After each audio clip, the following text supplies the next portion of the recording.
Welcome back to the Ride Along Project. I am your host, Dan Bowman, with some account management tips and tricks.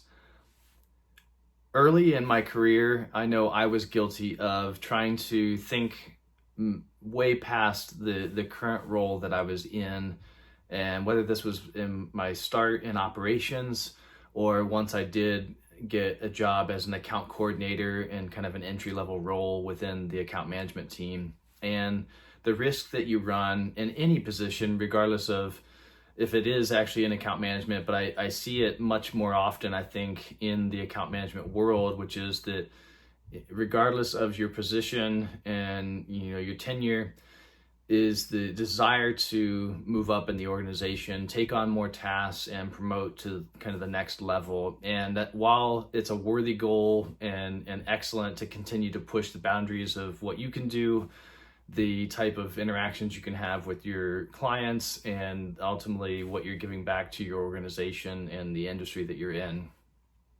I had a mentor that often told me the quote that always kind of echoes in my head back and forth is that you really need to be great where you are. And so if you're not performing at your peak and you're not considered a top performer in your current role, it's really difficult to look to that next phase of your career.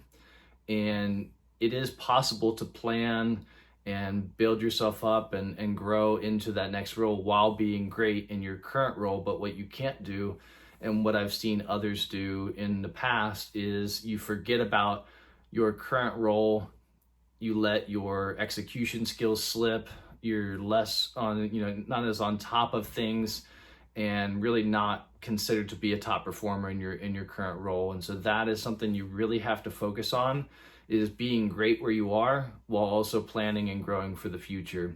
Appreciate you tuning in, and we'll catch you on the next episode.